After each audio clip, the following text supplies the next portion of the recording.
Hey, welcome to Film Fanatics, three film geeks discussing movies, both new and old. My name is Dan. My name is Justin. And I'm Joe. This week, Disney brings another lesser-known Marvel property to the big screen with the animated Big Hero 6. Harry and Lloyd return 20 years later in Dumb and Dumber 2, and we'll review Beyond the Lights and Home Media Moment They Came Together. Our triple feature of older films is new classic The Heat, old classic No Way Out, and an Oscar-nominated film from 1930. We also continue our series looking back at the last 5 years with our top 5 superhero movies. First up is Big Hero 6, and Joe's going to tell us about it. Yeah, well, Big Hero 6 is a computer-animated superhero action comedy film from Disney Studios. It was directed by Don Hall and Chris Williams. It was inspired by the Marvel Comics superhero team of the same name. The film follows the story of a young robotics prodigy named Hiro Hamada, who forms a superhero team to combat a masked villain supposedly responsible for the death of Hiro's older brother. The crux of the team is the brother's unfinished science project, a lovable inflatable medical robot named Baymax. Disney has been doing well the last couple years, bringing to us true gems to the public like Frozen and Wreck-It Ralph, and proving they can hold their own against their subsidiary, Pixar. Big Hero 6 is a movie that I can really appreciate, being a film based on superhero comics, much like Guardians of the Galaxy, a more obscure one. The film was made for 3D, but even in 2D, I cannot stress enough that the animation is really that lovely. It's amazing. Everything is crisp and clear and fluid, with a wide variety of color. The voice work is good here as well, and the main character is likable and believable enough for this type of story. The movie has fun and provides laughs for all age groups, even for those less knowledgeable of anime-influenced worlds, or just superhero fun. It has a decent story and a good message for a young audience.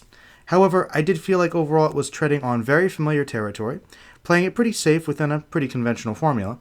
Personally, I found one or two major plot points to be very predictable. Sure, it's a kids' movie, but like I said, pretty conventional. Overall, Big Hero 6 is a fun family film that I will hopefully see a world expanded on in future installments, and I give it a B+. Well, surprisingly, I didn't actually know this was a superhero movie going in. I had heard that it was a Marvel property months ago, but by the time I saw it, I kind of forgot about that. I like the movie a lot. It's got great comedy, strong heart, and a solid story. But unfortunately, the thing I like about it least is the superhero angle. Superhero movies, I feel, are like a dime a dozen anymore. So much so we're doing a top 5 later of them just in the last few years. But it made the film for me a lot less original. Sort of, what you were touching on. Take the scene, for example, when Baymax first takes flight. Completely reminiscent of Iron Man, How to Train Your Dragon, even a little bit The Wind Rises. Now, I saw this movie twice in a week, once in 2D, once in 3D. 3D added absolutely nothing. Oh, wow. And it did hit me emotionally both times. So it's far from a bad movie. There is a lot to love. Baymax is adorable. The cast of characters is fun, especially T.J. Miller as the silly Fred. But it does pale in comparison to the last 5 or so films of the Disney animation renaissance. I give it a B+ as well. Justin? Perhaps the one thing to admire about Disney acquiring Marvel is how much they've welcomed lesser-known heroes to the silver screen. There's no denying Guardians of the Galaxy stole the summer with its box office take, and while I've yet to meet anyone who liked the source material this was based on, here they've clearly made it their own, and it's definitely paid off. Despite Disney's animated presence, nothing betrays its superhero roots, which ends up becoming both a blessing and a curse for the film. While the first 2 acts tell a compelling origin story, filled with fun characters and one who's blatantly tacked on, albeit he has his own charms, the 3rd act feels rushed and occasionally makes some of the more emotional moments lack punch. The actors and beautiful animation mask it up for the most part, but the frenetic tonal pace of the narrative progression does give a little whiplash. That aside, Big Hero 6 still stands as a worthy addition to the Disney animation repertoire, despite these flaws, and I also give it a B+. Who do you think was the tacked-on character? Fred? Fred. Now, to bring this up, it's interesting to note, Fred is not one of the original characters from the comics. He was created solely for the film. Oh, okay. But I believe it. It was kind of meta because he's obviously supposed to be a hardcore fanboy, so it's kind of cool to get that perspective. I liked Fred, but he is obviously tacked on. So who is the 6th person in the comic book? There are actually 10 members in the comic books, so they actually cut the team in half. And some of them are bigger heroes like Sunfire from the X-Men and Silver Samurai, who you saw. So it's not actually called Big Hero 6. Actually, no, it's called something else, but it's just like the name of the title of the book, but not the actual hero team. I see. So I think only 4 of the characters were actually from the original team, and Baymax is completely different. completely. Yeah, that's what I've heard. He's a giant lizard guy in the comics. They made him a puffy robot guy. I guess because they thought it'd be more marketable, I guess. Probably. But, yeah, totally different. Yeah. Totally. Well, Fred is sort of a lizard guy, though. I think that's the homage. It was kind Okay. of like for the fans. And did you guys catch the Stan Lee cameo, by the way? Yes. Of course. It was good, right? Yes, Yeah. in the painting. Yeah, that was good. That's actually what made me, because I even like halfway through the movie, I didn't realize they were going superhero with it. And then when I saw that painting, I was like, dude, that looks like Stan Lee. And this is Disney, so Marvel. yeah. I'm surprised. I know that comic books based on superheroes aren't the only thing Marvel does, but that's generally what they're known for. Right. I will say this: I don't think it's necessarily, Justin, that Disney wants to pull out more obscure characters. Disney just likes money, and they've been making it hand over fist with these Marvel movies. And so, I guess it's like, hey, you know what? mean, This is obscure. Let's see if we can turn it into something profitable, and we can still say it's Marvel. Add a cute robot in. That's true. No, I just think it's funny. Like, talk about a change in marketing. Like, the star of the comic is totally different. But Yeah. I don't know. It was interesting. I don't know. Yeah, but I mean, look at the lineup for Phase 3. Inhumans, Captain Marvel. Obviously, the fan base is there. It's expanded. But it's not exactly characters that everyone knows. I'd still argue that Inhumans and Captain Marvel are bigger than Big Hero 6, which is a relatively new comic. Well, realistically, That's I mean, they're running out of names people know. I mean, after you get through all the Avengers, the X-Men, Spider-Man, All you've got is Marvel only has other people I don't know, Kazar and the Savage Land. Right. Which is basically Marvel's Tarzan. Once Yeah. you've gotten to Okay. that point, you're like, okay. That's pretty bottom of the barrel. Yeah. I don't know. We're if it's- scraping now. I'm not going to say it's horrible, but yeah, it's something most people don't read. It's true. Right. Fair enough. But if they can turn it into something good, why not? Do it. Right. So, I mean, I'm fine with it. Like, look at Guardians, the total... Yeah. So I'm fine with it. If it gets a sequel, like I said, I'm If they happy could to do see it well. So you're kind of tired of the superhero films a little bit, it sounds like. Well, for one thing, I'm tired of animated sequels without much of a need for them. Madagascar 4 and Ice Age 5 and the biggest assault for me, Toy Story 4, which was just announced. But, this just seems like, okay, Money. They're just going to keep cranking these movies out. So you're saying... Whereas, I don't see... they'll probably make a Frozen 2 because obviously it made a boatload of money, but I felt like... Last I heard, they were trying to do that. Well, obviously. Well, that's a good point, though, because I feel like Disney's best known generally for making, like, one solid story. Right. Mm. And typically their sequels don't have the best reputation. Right. And I feel like, I'll be honest, if they want to do a Frozen 2, a Wreck-It Ralph 2, that's fine. But I would argue that, especially with Frozen, it's unnecessary. Don't need a sequel. Yeah. Right. Do what Tangled did and just have, like, a short epilogue. Yeah, I just don't think it's necessary. Obviously people see it, maybe it'll be good and make money, but is it really necessary? I don't know. Right. And that's sort of one of my issues with this being a superhero movie. Just from the trailers, I thought it was a revenge story. It was obvious that the brother dies, because all you see him in the previews is in flashback. So I thought it was all right. Hero and Baymax are just going to go and be vengeful and save the day. So you didn't like the superhero team aspect? It's not that I didn't like it, I just... If you had known about it, would it have affected it? Because that is the source material. Right. No, I understand that. But not having expected it, it's hard to say how I would have felt if I did expect it. I'll be honest with you, if they had decided not to go the superhero route, they freaking changed the main character anyway. Yeah. Mm-hmm. So, if they wanted to just say, hey, let's build him up, turn him into a machine, and have the whole conflict, okay, this goes against his programming, and kind of build up the whole robot world, which I thought was the coolest part. Like, the robot fighting, we get a little bit of that. And that's like, it's kind of like Wreck-It Ralph. We get like a piece of the world, and it seems really cool. I want to see a lot more of that. And we get bogged down by building up the superhero team and his friends. And and obviously we've seen revenge stories from Disney before that are not superhero based. Yeah, it's true. So it just seems a little like this is what the 5th, 6th superhero movie we've had this year. Pretty big. I just expected a nice Disney movie about a boy and his robot, I guess. Yeah. But I do have to. But that's the source material, so. Can I throw one question out there before we move on, though? Sure. The villain. Without giving spoilers, were either of you annoyed at his overall method of going about it? I thought what he did was cool. Like the style of the villain was pretty anime influenced highly, and his I won't argue on that one. his tech was cool. Interesting idea. One of the biggest problems I had actually was the villain. Big wasted potential there. Pretty. Well, it was fairly obvious. As kids aren't going to know probably, but as I said though, I've seen better, and one of my biggest problems was that, like I said, the rushed third act. I mean, okay, pretty predictable, pretty obvious, and also not really that defined afterwards. So it's pretty cliche. So it's like, I mean, like I said, cool villain, but a little disappointed in that. I think a weaker villain. Disney once again known for great villains. I think this one, like, forgettable. Like, unfortunately, Presentation wise, he's awesome. Once you get down to more intricacies, a little less so. Style, no substance, I would say. Yeah, It's fair a enough. pretty good example. well, and also, I mean, I think Disney, through way of Pixar, already kind of perfected the animated superhero bit with The Incredibles. Actually, somebody reviewing it did draw a comparison. Incredibles, this is not. Right, and it's true. All right, well, let's move on now to Dumb and Dumber 2. Jim Carrey and Jeff Daniels are back as Lloyd Christmas and Harry Dunn 20 years after the 1994 film takes place. This time they go in search of the daughter Harry never knew he had, so they can reconnect and he can ask her for a kidney. Meanwhile, her adoptive mom is trying to poison her adoptive dad and make off with his millions in inheritance money. Rob Riggle and Kathleen Turner co-star. Directors the Farrelly brothers, and in turn this movie, suffer from being stuck in a 90s comedy mentality.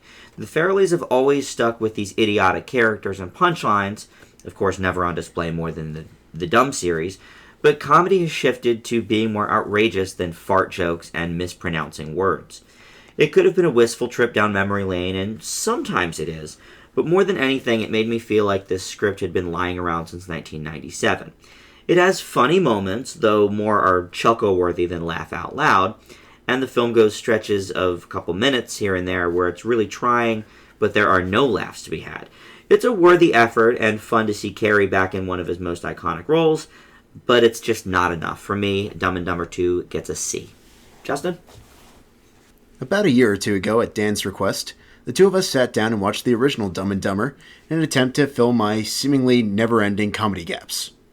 While I'm not entirely sure I enjoyed it as much as I would have in the 90s, I definitely understood the craze and why people were so intrigued at the prospect of a sequel. Though similar to this year's Sin City: A Dame to Kill For, it nearly crushes me to say what a massive letdown this follow-up to the original is. Admittedly, I can't speak for Dumb and Dumber-er, lest we forget, but gone is the general quirky charm of Carrey and Daniels, and in its place are two men well past their comedic prime, trying to pretend that they still got it.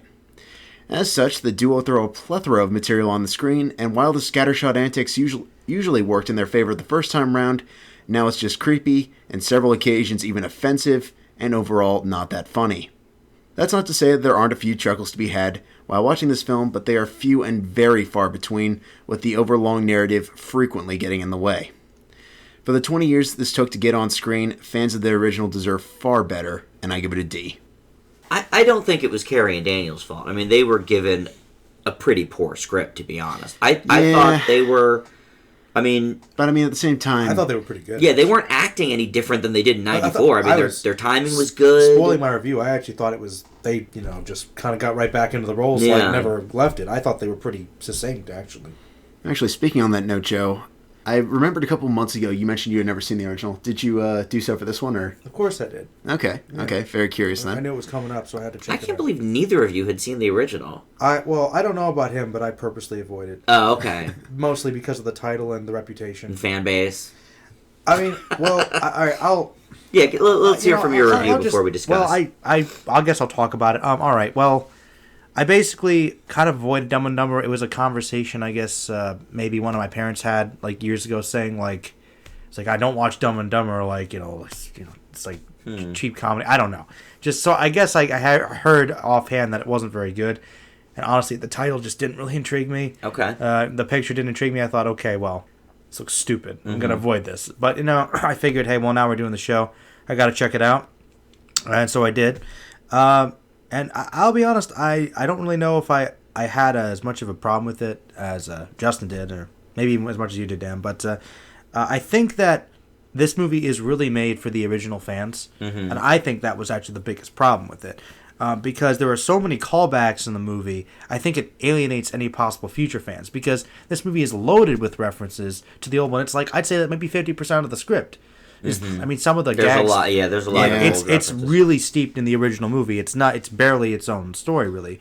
I mean, other than that, it follows the pattern of the original, perhaps too much so. I mean, it has a very similar plot, and it's appropriately dumb, but it's essentially almost a retread in a lot of ways. But, I mean, going into it, I think you could expect the type of humor there. And I was going to say that I thought Carrie and Daniel seemed like they never left their roles. I mean, I thought... Yeah, I thought the chemistry was great. I thought it was great to see them. I thought that they were doing a pretty good job with what they had. I think any of the laughs that happened came from them making it more hilarious. I thought they were actually pretty good in the movie. I thought they were about the same as they were in the original. But not all the jokes worked. But much like in the original, I didn't think all the jokes worked either. I think it really is for a very specific crowd. And I think that if you really are a fan of the original, you might like this one more. I laughed my fair share.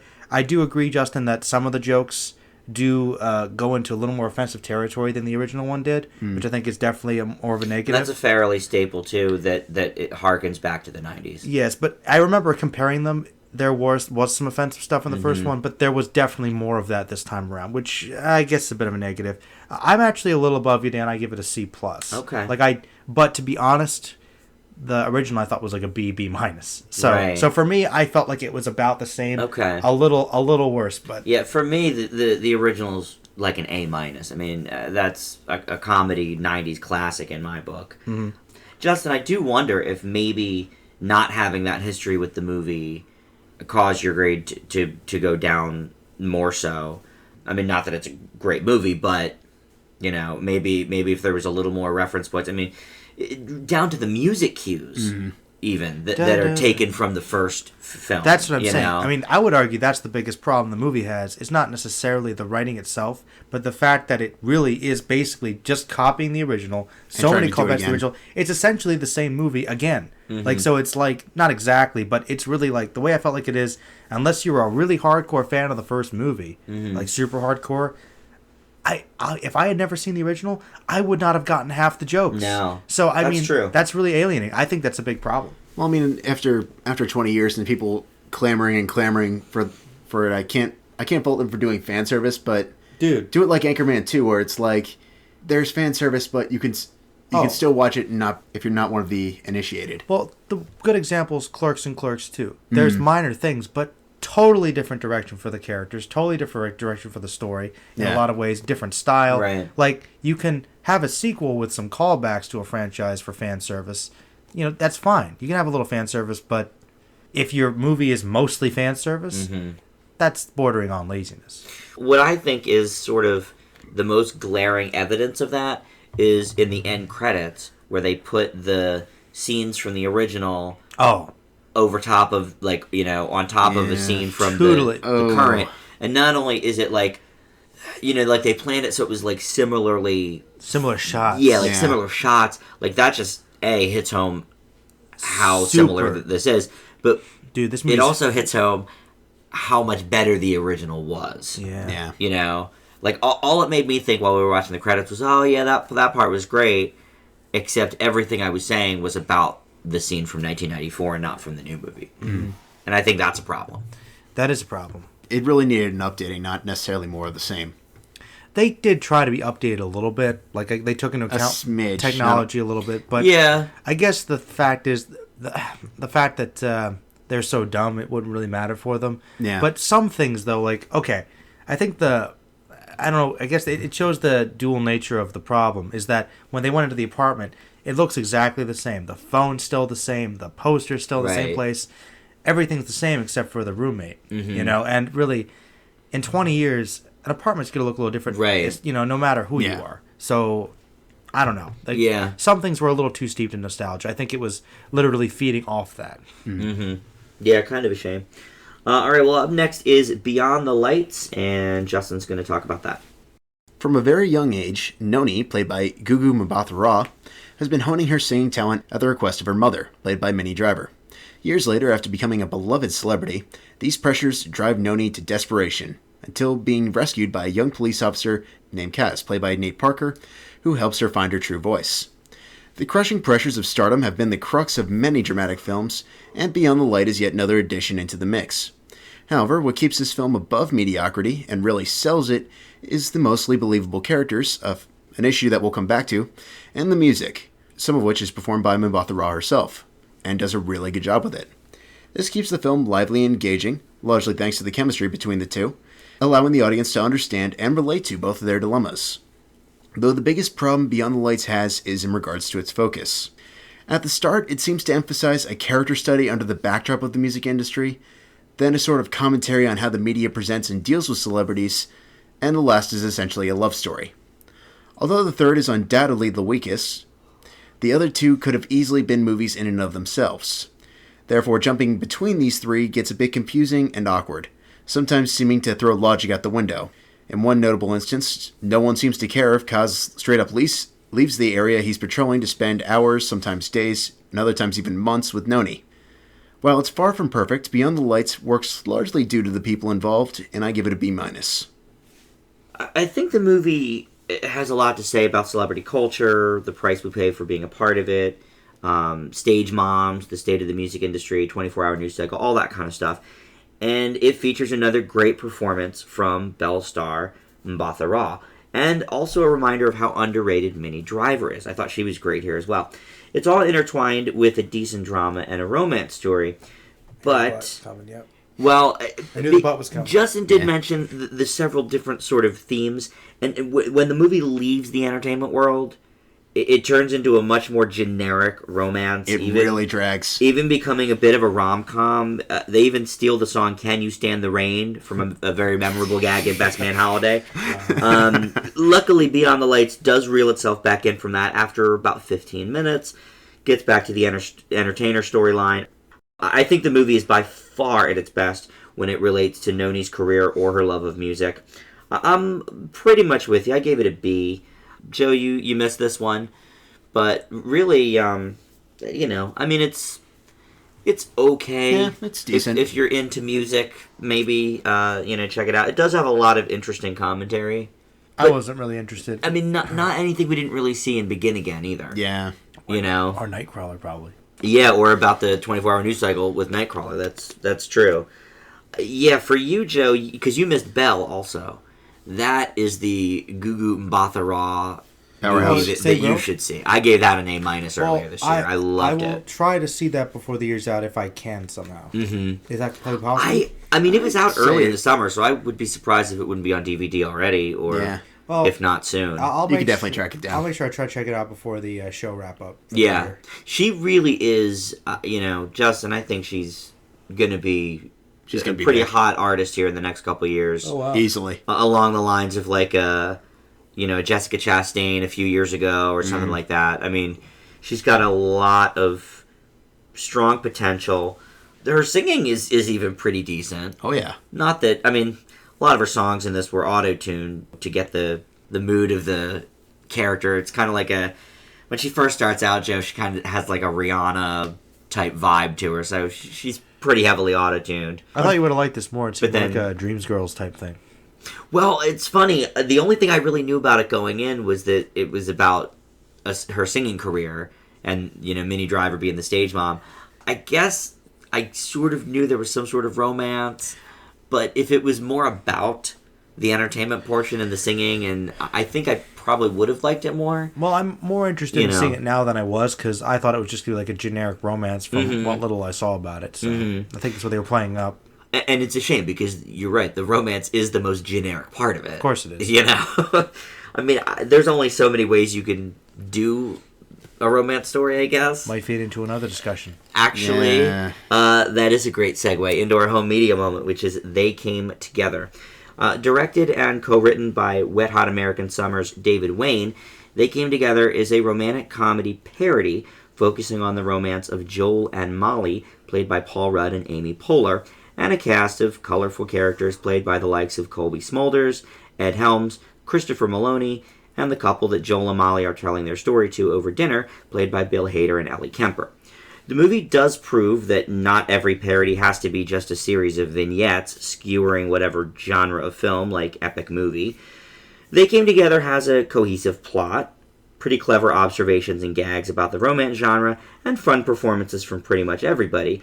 But its inherent problem isn't even its own fault, but it still exists. And that's even the best type of movies being parodied are still pretty typically average to begin with. If you look at some of the best parody movies out there, Naked Gun, Walk Hard, even the first Scary Movie, they all poke fun at genres that might be silly at times, but have some genuinely good movies to send up. So the satires are funny, but actually have interesting stories as well. And because of that, They Came Together struggles to hold interest for its short 80 minutes, and by design, it can't really have that much in the way of compelling story. It is sharp satire, but the best I can give it is a C+. Joe? Yeah, it's a kind of a really divisive kind of opinion as well, I think. Rudd and Poehler are both funny, of course, and have good chemistry together. And I think the concept for this movie is really great. I mean, making fun of romantic comedies, there's some really good gags and some of them really funny. There's some smart observations here. Sadly, this film does feel a bit tiring as it goes along, being essentially that it is a little more than a spoof. And I mean, look at the source material it's trying to make fun of. Right. So really, it's got to be, as you said, by design, kind of bland. It's decent, but I felt that it could have been much better. I actually give it a C+ as well. Oh, okay, interesting. Justin, how about you? If there is one lesson I honestly hope film studios take from 2014, it's that meta-humor does not mean that said film is the exception to the rule. An overabundance of this ruined the follow-ups to The Muppets as well as 21 Jump Street, but They Came Together is taking this to whole new extremes. Straight from the opening moments, the film makes it abundantly clear that it's aware of the constant romantic comedy cliches and addresses it in ways that largely come across as annoying. If there was some element of balance between this and the actual story, an element I loved in 21 Jump Street, this probably wouldn't be as much of an issue, but after half an hour, it gets progressively grating. Rudd and Poehler are clearly doing their best to add in humor, and occasionally succeeding, but only so much can be done when the material likely best lends itself far more efficiently to an SNL sketch instead of an 80-minute movie. That's a good point. That said, I have to give a few points for attempting to do something original with what commonly gets treated as a stale genre, and I give it a C. Yeah, I mean, you definitely have to admit it's better than any parody movie in the last probably 5 years. That's true. You know, and Walk Hard is the last one I can think of that I really enjoyed, and that was probably 06, 07, 07 somewhere I think. around there. Yeah. Because the genre has sort of gone into this state of vignettes. You know, that's what makes Movie 43 such a nightmare. Like, Movie 43 isn't even really technically parodying anything. It's just horrible. Exists from that. And right, and because its setup is vignette with no really connecting plot except for the Dennis terrible Quaid. bit with Dennis Quaid. You know, at least this has a cohesive plot. I mean, it could be. I mean, it is the plot of, you know, You've Got Mail and you know, a lot of different movies like that. A lot of like Katherine Heigl type movies. Yeah. And it definitely has some sharp gags, but just how can it hold interest for a whole 80 minutes when Honestly, you know, none of the movies that it's skewering can hold your interest for 80 minutes. just knowing Poehler's connections, I just feel like this was on the drawing board for SNL. Like, I felt like it's what they did is they had a couple of like 5-minute skits that would have been like an ongoing series of romantic comedy spoofs, and it could follow. Which would have been great if they spread it out over time. But trying to bunch them all together and sit through it does get tiring because basically you're making the same joke in slightly different ways, you know, 20 times in the same movie. You know, Yeah. like it was funny at first, but I agree. After about 15-20 minutes, I was kind of bored. Right, honestly. right. All right, well, up next, we have our top 5 superhero movies. This is in honor of Big Hero 6. The decade is almost half over, so for the last few weeks of 2014 here, we're sort of looking at our top 5 in different genres of film. And this week we have superhero movies. Joe, we're going to end with you, our big comic book fan. So, Justin, we're going to start with you. All right, number 5, Man of Steel. It's a divisive film, but through a much-needed change of direction to the Kryptonian. Reboot that took all the elements that made some of the past films great, and added new interesting details, and hopefully Batman vs. Superman Dawn of Justice, terrible title, doesn't ruin everything that this started. Number 4, X-Men First Class. After 2 mediocre or just plain bad movies, I basically gave up on the franchise I once loved growing up. Matthew Vaughn found a new way to breathe new life into the franchise by adding a plethora of interesting new characters at his disposal, and honestly proved that there was still hope left in this franchise. Number 3 is The Avengers. The culmination of 4 years of watching the latest installments from 2008 to 2012. Put everyone in the spotlight, everybody got something to do, which I thought was awesome. My only regret, as I mentioned in my review, is I still wish Whedon understood there's a point where TV ends and film begins. And number 2, Guardians of the Galaxy. At the moment, easily the best thing about Marvel's Phase 2. While in many ways it's similar to the Avengers, it's been brought up in many different articles, did essentially the same thing in under 2.5 hours and less movies building up to it. And as I mentioned in my Big Hero 6 review, took a bunch of no-name characters and made them amazing. I can only hope it continues in Phase 3. Well, Joe, I think you'll be intrigued to know that my entire top 5 is made up of Marvel films. So I will give an honorable mention to Man of Steel. I think it's the best DC offering of the last few years. Really kind of a shame, because Batman Begins and The Dark Knight is great, and if we were having this discussion 6 months ago before we did The Dark Knight Rises for New Classic, that would probably be in my top 5 as well. Mm-hmm. For me, I'll give it to Man of Steel. My number 5 is The Amazing Spider-Man. This is one that keeps getting better on repeat views. I've seen it now 3 times. We've discussed it on the show for a New Classic. And I just really, really keep liking it more and more. I wish the second one was a little bit better. And we'll see what happens with the third installment when and if that happens. Number 4 for me is X-Men Days of Future Past. Justin, I did think about First Class. I decided to only go with one movie from each different franchise. So for me, it's Days of Future Past. A great movie that I saw twice this summer in theaters. Looking forward to seeing it again on DVD. My number 3, also from this year, Captain America, The Winter Soldier. One of my biggest surprises, I think, for 2014, seeing as how much I really didn't like the first movie in the series. But I do like the character, and I liked him in the Avengers. And just to add the Hydra element, and to add the Falcon in from one of my favorite up-and-coming actors as well is great. And really gave Scarlett Johansson a lot to do as well, which I thought was cool. And that segues into my number 2, which is The Avengers. You know, we've already talked at length about that on the show. Just really upped everyone's game for superheroes, not just, you know, Marvel in its own phases, but it probably upped the ante for Days of Future Past and for the Spider-Man franchise as well. Joe? Well, everything's going back to the drawing board now. Everyone's like, whoa. Pretty much, yeah. Amazing. Well, I have to say that interesting to note, Dan, my top 5 is made up of all Marvel movies as well. Wow. Oh. Unfortunately. I actually thought Man of Steel would be on there. You know, I did too, but then I realized that the past 5 years have had a lot of good superhero movies, and especially this year. So it was tough. I will give Man of Steel an honorable mention, though. It's still a very good movie, and I do like it. Bit divisive. It does have some issues, but still does bring potential. Hopefully DC will learn from it, use it as a template to catch up a little bit with Marvel, but we can only hope. My number 5 is actually, big surprise, Captain America Winter Soldier. Nice. I mean, I do like the first one a lot, but I do agree that the second one is actually better, despite the title, which it does annoy me a little bit because I think it's a little misleading. We're never going to let it go. I'm going to stick with that forever. I'm sorry, it makes sense, but in pretty much every other aspect, I mean, just great action. Took the story in a really interesting direction, which is aligned a lot more with recent Captain America comics. He's basically not only anti-terrorist guy, but they just inducted everything with the plot twist there. If you haven't seen the movie, is really good. Just kind of sets his storyline and possibly the rest of the Avengers into a whole new direction. So, I mean, it really could have a lot of impact. A very well done movie. Number 4 was a tough one for me because I had to pick between 2 movies. Sorry, Justin, First Class didn't make it, so I had to go with X-Men Days of Future Past.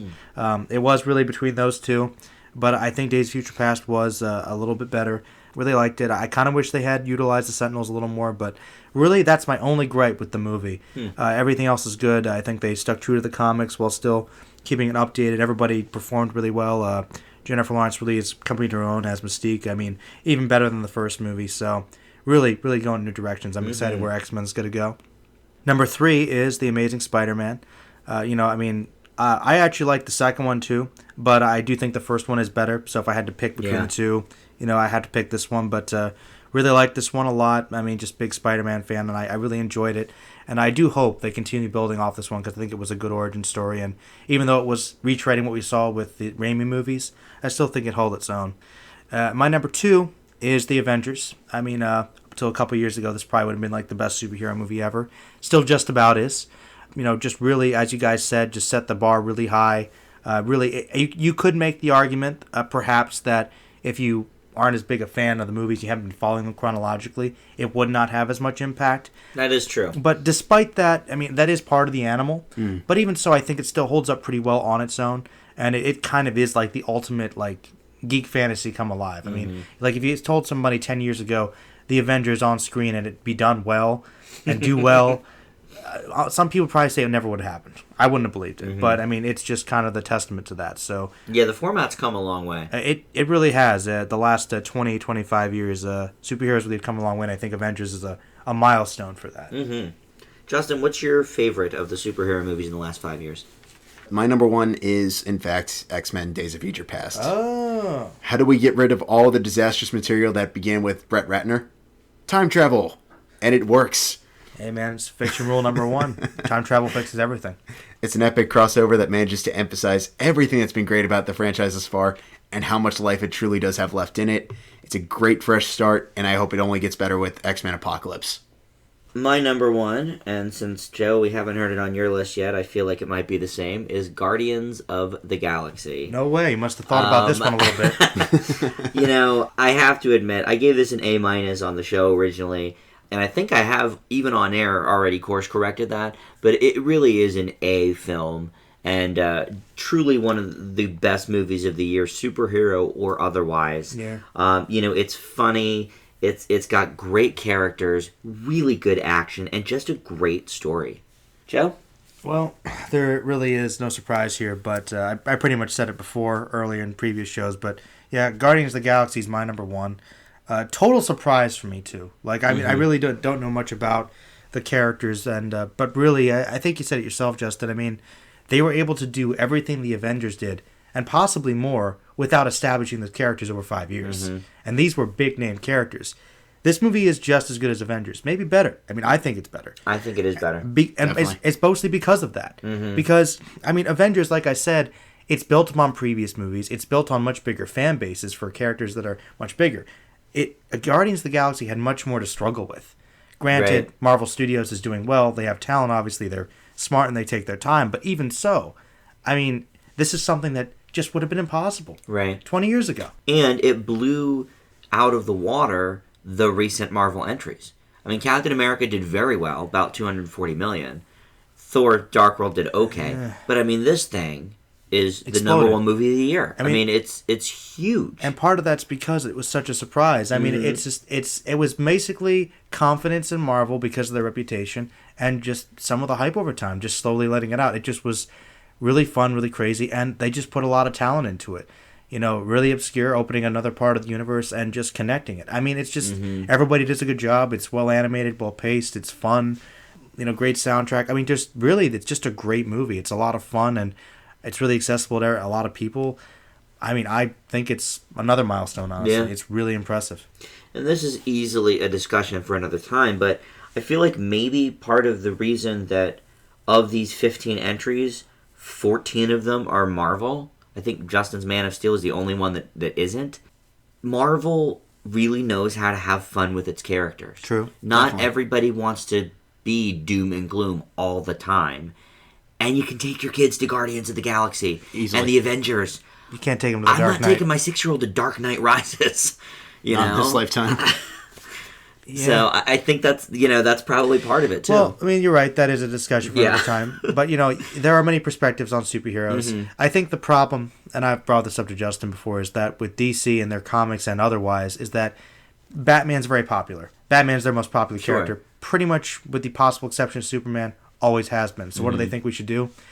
Let's make everything like Batman. So and the thing is, DC is mostly bright, colorful, silly stuff. I'd argue more than Marvel. But we don't see any of that on screen. Small screen, I guess, lately. Yeah, that's true. They're getting there, but it's like even those, Are they the Flash? Flash, Green Arrow, but think about it, like Flash, Green Arrow, Gotham, even these are still a little darker than you'd expect. Easily. It's true. I'm not saying that there's nothing wrong with having darkness in your stories. I mean, even some of Marvel's movies. Right. There's a time and a place, though. You're right. I mean, I would say Marvel's smarter. Most of their movies are pretty accessible. I think that everyone can watch them. Do they all have to be family movies? I don't know. Maybe not. Kick-Ass isn't. Right. You know, but there's always a possibility. But I do think that, yes, overall they're better with marketing, and I think. Yeah. They're Well, and even on balancing the it. small screen, compare Gotham to Agents of S.H.I.E.L.D. Good point. You know, it's a lot more fun. Yeah, that's a good point. Well, before we get to our triple feature of older movies, we did just wrap up a short serial. We've been doing these movie serials, which mostly have about 16 chapters in them. But this one, a little bit shorter. It's one of the early Doctor Who serials, and Joe's going to tell us about it. It's actually one of the first adventures from the first Doctor back in, I believe it was 1963 or 64, played by William Hartnell. And basically, he just travels along as the Doctor usually did, this time with a couple companions, his granddaughter and their adopted school teacher, and her husband that they met on Earth briefly that they decided to go along with them. At this time, they come to the ancient Aztec civilization where they accidentally get mistaken as gods and servants of gods, and they have to try to get themselves out of it, open up the temple where their time machine's trapped in so they can get out without messing up the historical space-time continuum of the Aztec society. You know, this is a pretty good one, honestly. I haven't seen too much of the early Doctor, but I think that the first Doctor Who Hunter is kind of enjoyable in his own way. He's definitely, since he's the first one, this is still a growing persona for the Doctor, a lot more fun, but he still has that charm. It's a bit rugged. I think his companions are okay. I always liked his granddaughter. I always thought she was a fun character. Kind of, even though she's an alien who's kind of feeling out of place with the human civilization, she's still a teenager. She's trying to kind of figure herself out, so it's fun to see that dynamic. I think that the school teacher and her husband, I go off and on with them. Like, sometimes they seem interesting. Other times I think that they're kind of idiotic. But I don't know. In this one, they make some interesting discussions. I think overall there are some good concepts here in this storyline. And there is some suspense, but it's not the most evenly balanced. It's decent for a short runtime, but I've seen much better Doctor Who serials. But for a first outing that we've seen for this show, it's not too bad. I guess I'd probably give it like a B. Okay. Yeah, for me, I don't watch the current show. My biggest exposure to any of the Doctors is the Tom Baker. That was a staple in my house. And watching this early one, I realized how often that the earlier couple of Doctors would be on the TV as well, because the theme song really, resonated, brought me back to my childhood. I have to say, I really enjoyed this story. I do agree that the side characters are easily the weakest part. I think the villain is pretty good, if a little bit corny. But kind of lovingly so. Yeah, I mean, like, it's corny Honestly, in like a 60s BBC kind of way. Honestly, that's Doctor Who in a nutshell. Okay. You're going to have some camp no matter what. Yeah, so, I thought that was okay. But the Doctor himself, I thought was great. He was just the right amount of angry and smarmy, but he could be nice. But nice and helpful when he needs to be. And he was a grandpa. Yeah, basically. He was, he really sort of was that grandfather figure to everybody. I don't know. I'd give it a B+, actually. I liked it. Yeah, I've always felt the first Doctor's gotten a bad rap. I like him. Yeah. Seems like a good guy. Yeah, I'm when you get down to it. Yeah. This was my first foray into classic Who, and particularly with the first Doctor, who, prior to reviewing this, most had told me was kind of a curmudgeon. Although I can't say this interpretation's off, this Doctor definitely has the same sense of right and wrong that I've come to know and love about from the rebooted series of the mid-2000s. However, instead of relying on bizarre locations and strange creatures, this serial focuses on the politics, and how the Doctor sees this and tries to change it. It has by far the grimmest ending of our serial viewings thus far, but that's the beautiful tragedy of Doctor Who. The Doctor can't save everyone, as much as we'd like him to. It's an interesting look back on a series that has grown exponentially since its beginning, and I can easily see why, and I give it a B. Yeah, I mean, this was only in 4 chapters, so I mean, most of these serials, if you put them back to back to back, it's like, what'd you figure out, Justin? 400 minutes or something for the one? Yeah. This would be feature length, really. It's a movie. It's a movie cut up into 4 pieces. So I think for that, it doesn't ever kind of go on too long and get boring. It's cut up better than the serials that are basically chopped up into little specks because it becomes an overly long movie. Mm-hmm. And that's the great thing about Doctor Who serials is that they're basically like that. They're basically TV movies that are stretched out. Right. So it never gets dull. Mm-hmm.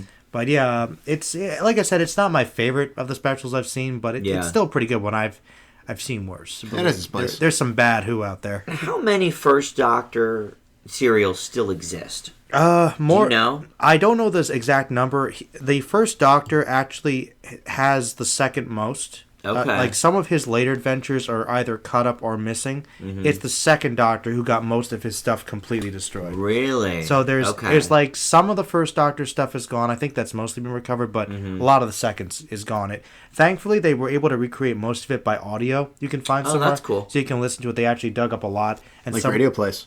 They did them. They cut them up into radio plays, and sometimes they recast them, and sometimes they re-recorded new footage, and you can find like little bootleg things here and there. So yeah, that's interesting. They preserved a lot of it. Like some people really have tried hard. Like if you go onto YouTube sometime, you can find like they have like one episode of the First Doctor, and then parts 2 and 3 they had to rewrite. It's not perfect, interesting, but it's still there. So yeah. First Doctor a little more fortunate. It's the Second Doctor that was the great fire of BBC, I guess, where they just burned all their stuff. Yeah. Which I don't get. Well, I don't understand that either. They did, well, to be fair... Save space, I guess? Just save, from all the tapes? Well, they didn't think about syndication in the future. They didn't think about rights. They just said, it's on now, we'll make money from now, and then don't care about it later. Plus, I believe that Doctor Who was struggling in the beginning, too. Interesting. So I don't think it was an immediate hit. Okay. So, it's not hard to until say. Tom Baker. No, probably not. Tom Baker was the biggest, yeah. I do think the third Doctor, though, John Pertwee, was pretty hip, too. Okay.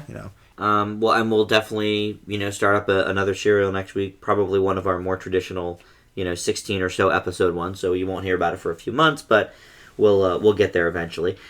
To close our show, though, we do have our triple feature of older films. We have our old classic, by the way, is a listener's choice, and our Oscar-nominated film is a Greta Garbo classic from the 30s. First up, though, is our new classic, and that is The Heat. In one of the biggest comedy hits of last year, Sandra Bullock plays Sarah Ashburn, a top FBI agent with no friends, who's up for a promotion. She gets assigned to uncover a major drug ring in Boston to see how well she can work with others, and her partner on the case is hard-boiled, mouthy local cop Mullins, played by Melissa McCarthy. The two clash at first, of course, but learn how they can also get the best out of each other. The movie qualifies for the new classic slot when at least 2 of the 3 of us give the film a positive grade. Sometimes only 2 of us have even previously seen it, but this one is a new classic by the skin of its teeth. Now we'll hear how a second watch affected Justin, but originally he wasn't a fan, and I was right on the edge. But when Joe put it in his top 5 the other week for comedies from the past 5 years, I knew that it was time to discuss it. For me, it is definitely funny, and even more so the third time around. It's got some great lines and fantastic performances from both the leads. McCarthy plays off other successful film roles of hers, and Bullock goes further in comedy than she ever has. Now, some of the jokes are a little too vulgar and obscenity-laced, but other than that, unfortunately, there's just not that much originality here, and a lot of the side characters leave a bit to be desired, though admittedly McCarthy gets some of her best lines playing off of them. In all, it's not one of the great comedies in recent years, but, I put it up with, like, a Neighbors. There's a lot of funny lines and gags, but a lot of problems as well. I give it a B-. Joe?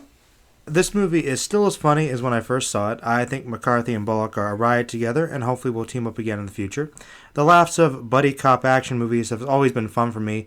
Anything from Lethal Weapon to 48 Hours, which I always bring up. I really love those sorts of things. And it's sort of rare to see 2 female leads in these kind of situations. Both characters are so flawed, yet they balance out. I also think the mystery element is decent, and there is some good development for both the characters. It may go on a bit long, but overall I couldn't find any real significant flaws with it. I give it an A-. Nice. Justin? A film like The Heat is likely well outside the range of director Paul Feig, but it does not necessarily excuse him from making underwhelming films. Feig seems to be taking a page from Lethal Weapon 2, trying to be an action film but implementing a sense of humor into the mayhem. After 2 viewings, I'll give a few points for the humor side of things, but the serious side just doesn't work.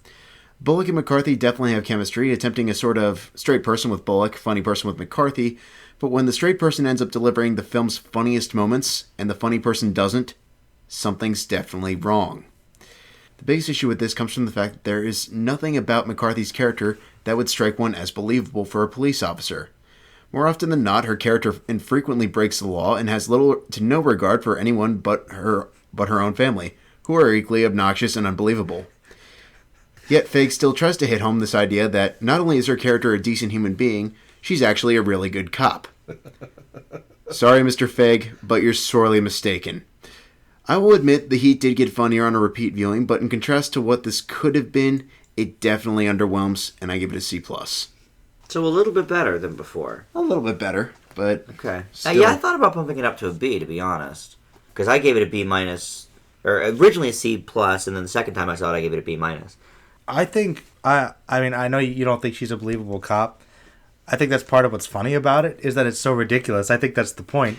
That's the thing. I mean, you're right. Of course, the thing she does. Of course, it's ridiculous. But I think that's part of the farce. The whole comedy is that she's an outrageous cop that you wouldn't think is a Tatum's cop. not really a great cop either. No, but I mean, he can be funny. Yeah, they're terrible cops in 21 Jump Street. That's the point. Yeah, I mean, are you gonna judge them But by like I said, in the case of the Heat, they're trying to hit home this message that like she's this completely doesn't play by the rules person, but she's this great cop. I don't think does get the perp. She's successful in the most questionable ways, but yes, it is a comedy. It is a comedy. But when you said that, like about her character, I kept thinking, you ever heard of this guy, Dirty Harry? You know, I have issues with Dirty Harry too. But that's a story for another day. But I mean, that's a good example. I mean, Axel Foley. Axel Foley. You know, these are questionable guys, but they get their man. You know, it's look. The thing is, you're right. It might not be believable, but that's the point. It's supposed to be ridiculous. But here's the thing. In the case of both those movies, neither one is trying to blatantly say, oh, this is a great cop. But it's a comedy. The Heat's a comedy. I mean, I don't think you're really supposed to buy into too much that she's a great cop. I mean, if you're getting hung up on that particular plot point. You know, I'm trying to bring up the fact that this came from, but I'm not entirely sure if it falls into spoiler territory. I sort of think of it like Bad Teacher. I think Bad Teacher is a hilarious movie. I do knock it down a couple of points because it is completely unbelievable that this person would be able to keep her job more than 6 hours. But it's a funny movie, and that's what a comedy is supposed to do. Now, I mean, I'll be honest, Justin, I know you don't think this movie is as funny as many movies, so the C plus seems, like an appropriate grade, but I don't know that I would necessarily say that her being a bad cop necessarily hurts the story because it is an outrageous comedy. It's trying to be outrageous, but like you said, it's trying to be so vulgar at times that it ends up hurting it a lot. It's a little too vulgar for me, but that has nothing to do with her being a good or a bad cop. I mean, she just swears every third word. I think it's a little excessive. Well, like I said, in some of the humor it relies on the shock value of her profanity. It gets redundant eventually. I didn't think so. To be honest. The other thing I thought, though, you mentioned how Sandra Bullock as the straight woman has some of the funniest lines, and that's a problem. I think that's a good thing. We did just talk, was it last week or 2 weeks ago, about Horrible Bosses? Jason Bateman is the straightest man in comedy, and he has a lot of funny lines in Horrible Bosses. And we spoke about that as a positive. Another good example is Simon Pegg. But there's a balance between all three. See, all three of them get something to do. I'm not saying the straight person can't be funny. I'm just saying usually. So you just don't like it because Melissa McCarthy's not funny. I don't. I just think that you like Melissa McCarthy is what I always got the impression. You didn't seem like you're a big fan of her, from what I understood. Depends on the movie, honestly. I mean, we talked about St. Vincent. Well, yeah, but she's not doing her shtick in St. Vincent. I didn't know. Obviously. She wasn't really. I'm not saying that. Wasn't really a comedy-heavy role for her, ironically. No, it wasn't, and I'll give you that. But I think when you're the funny person, you're still supposed to carry the bulk of the funny lines. I mean, I'll give him that Feig tries to give her a lot to do, but I feel like she's trying so hard to shove as much vulgar humor into her role as humanly possible that it essentially becomes overkill. Maybe so. I do think she is trying a little too hard in this movie, and that's why it gets a little vulgar for me. Just didn't rub me the right way. All right, well, let's move on to our old classic, and that is No Way Out. And we thank you, Akari, a frequent listener of our show, for giving us this suggestion. And Joe's going to tell us about it. No Way Out is a 1987 thriller starring Kevin Costner, Gene Hackman, and Sean Young. It was directed by Roger Donaldson. This film is about a U.S. naval officer named Tom Farrell, played by Costner, who is investigating a Washington, D.C. murder, more specifically, the murder of a woman whom he was having an affair with. But, to make matters worse, the woman was the wife of the Secretary of Defense, who's played by Gene Hackman. Not only is he targeted as a suspect, it is suggested that the woman may have been a KGB agent. This movie was apparently a sensation in 1987. I think it probably had a lot to do with the timing and the atmosphere of the year, with the Cold War still building tension up before the soon eventual decline. However, it's only due to the nature of the plot and some pretty well done performances that I think the film could have been a hit. In terms of thrillers before and after, I've seen a lot better. The biggest issue for me was the pacing and the characters. Much of the first hour seems to build up these characters, however, very little is based on the actions they take, but rather on what other characters say about them, making them seem less like people that we can really get invested in. Really, I only cared to see Costner get out because of the actor's charm rather than the actual character. Not to mention that some of the side characters were laughable, leading to possibly the silliest and lamest of all chase scenes ever. I'm not really exaggerating. Now, if that had been a parody, I could see it. But if this is supposed to be taken seriously, I don't know. I will blame bad choreography and a weak soundtrack for that. Still, I do think the twists were pretty good once you get into the investigation, and it does lead to a really good final twist. Overall, No Way Out may have been decent entertainment in the 80s, but it pales in comparison to much better flicks of the period. I give it a C+. Justin? In 2014, all three of us have seen our fair share of Kevin Costner films, and while I won't speak for my co-hosts, the bulk of which I found cringe-inducing. It's nice that for this pick, I was reminded that A, there was a time when Kevin Costner made good movies, and B, showcased how much talent the man had even in his early acting years. While No Way Out's certainly dated, with a few moments that would have been suspenseful then, but now coming across as a little silly, it's still a really engaging thriller that emphasizes the most minimal of details can really alter the big picture. This is largely due to the benefit from having a good cast, hard to go wrong with Gene Hackman, and good use of drama to balance out the action. Although it doesn't always work, I really do have to agree with you, Joe, in terms of giving it credit for implementing a twist I did not see coming at all. Mm-hmm. So for that, I leave it with a B. Yeah, this is definitely a little slow in parts. I gotta agree with you there, Joe. But also, Justin, I gotta agree with you. It's hard to deny Costner's amazing presence in one of his first lead roles. You can easily see indicators here of what was to come in his career. I, for one, didn't mind Draft Day, but yes, you're right. His movies this year have not been up to his 90s and 80s standards. The 80s synth soundtrack is hokey, but it has an interesting premise and good turns from the likes of Hackman and Sean Young. And, we just talked last week about how we couldn't think of any models that were any good at acting. Iman is okay here. Mm-hmm. I wouldn't say she's, going to be up for awards anytime soon, but she does an okay job. It's definitely not a super smart thriller, but I do agree the climax is really well done, and you could certainly do worse. I'm right in between you guys with a B- for No Way Out. It's one I always heard of, and just never got around to seeing it.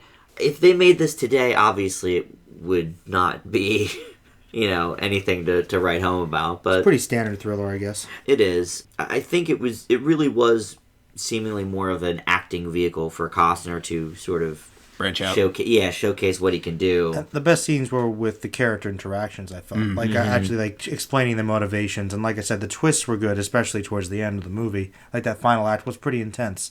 But I thought the build up to that was a bit of a struggle. Like the actual plot itself wasn't really that compelling, and for a thriller, I feel like I need to be thrilled. Yeah, it definitely takes a while to get going. Yeah. And I think that can tend to be a problem for a thriller. You want at least something to kind of grab you right out of the gate. Mm-hmm. Right. And this one doesn't really for about a half hour, I would say. All right, well, we will have another listener's choice next month. So if you have something in mind you'd like us to review for the show, let us know about that on our Facebook group, Film Fanatics with an exclamation point, or you can always just leave a comment here on our channel. Our final movie of the show is Anna Christie. This is a 1930 film nominated for Best Director, Clarence Brown, who ironically was also up for another movie he directed that year called Romance. And Greta Garbo was up for Best Actress. And the movie was up for Best Cinematography. Justin's going to tell us about Anna Christie. After leaving his daughter Anna, played by Greta Garbo, 15 years ago, alcoholic skipper Chris, played by George F. Marion, receives a letter telling him that she will leave Minnesota to stay with him in New York. While living on her father's barge, they rescue a sailor named Matt, played by Charles Bickford, who Anna begins to open up to and has a relationship with, much to her father's chagrin. Similar to a couple years back with the use of 3D to advertise movies, Anna Christie hyped up the use of spoken dialogue in this film with its tagline, Garbo Talks. It's an easy fact to overlook so many years later, but it still acts as a crucial component in reviewing this movie. While some films of this era, such as The Jazz Singer or Modern Times, were more spontaneous, so to speak, in terms of including spoken dialogue, Anna Christie not only keeps the dialogue fluid throughout, but does its best to stay true to the ethnic roots of the characters, which will probably make it difficult to watch this without subtitles, but I have to give...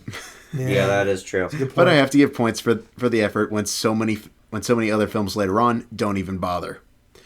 That aside, Anna Christie essentially plays out like a melodrama with familiar conflicts, but still sneaks in a couple clever camera shots here and there, with some relatively decent performances.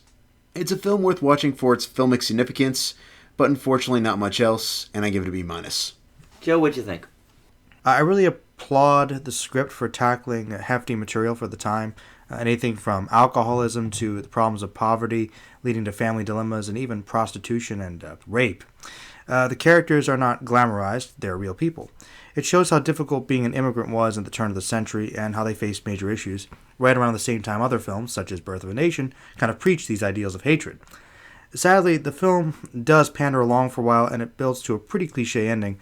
Though I can't say there was much stylistically or performance-wise to elevate the material, a good script was held together well enough through the movie, and I also give it a B-. This is the kind of movie on our Oscar list that I can appreciate for what it is and for its time, but it certainly didn't grab me enough to ever want to watch it again. It really does seem like an early version, Joe, you pointed this out while we were watching it, of something like a Linklater film, of the Before series, because the first, 45 minutes is entirely made up of conversation. And it's very interesting to see it play out as such, only about a year after sound films came out. Garbo really is good here and seems to have segued into talking pictures seamlessly. Her co-stars are nothing to write home about, but the over-the-top drunk bit is a staple of films of that era, so it's a little easier to swallow looking at it that way. The story itself is interesting enough. I think it's a pretty cool film for being 85 years old. I actually give it a B+. Really for its time. It's one of these on the Oscar docket where it's like, The Adventures of Robin Hood is the exception, I think, more than the rule of we see a movie from the 1930s, or All Quiet on the Western Front. We see a movie from the 1930s and it's like, okay, I would actually watch this again. I'll never watch this again. No. But it is interesting to see how it was, and just to think about the fact that talking pictures were so new and that this movie is almost entirely talking. Sound-based, yeah. It's pretty cool. It's hard to judge. I mean, it is. quite possibly for its time, maybe it was maybe like in the A range. I don't know.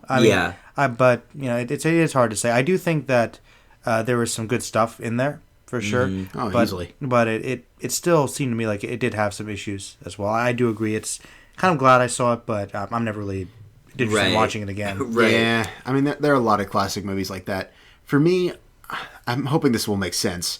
I kind of felt like it was a little too focused in a kind of theatrical roots. We have these really defined sets, and we basically are given two people to sort of act it out in there. And you can kind of tell that sometimes during monologues, well, they're sort of almost breaking the fourth wall. That's noticeable, though, in a lot of early movies of the time where it's basically even this one was carried over directly from a play. Right. Yeah. Most of these people were, plays were the big thing, and it was still heavily rooted in theater, essentially. And I think partially the reason they did that was because not everybody lived in New York. Well, no. So it's like to bring it home to Mom and Pop Kettle in Iowa, they can actually feel like this is kind of like watching a play, So I can't fault it too much for that.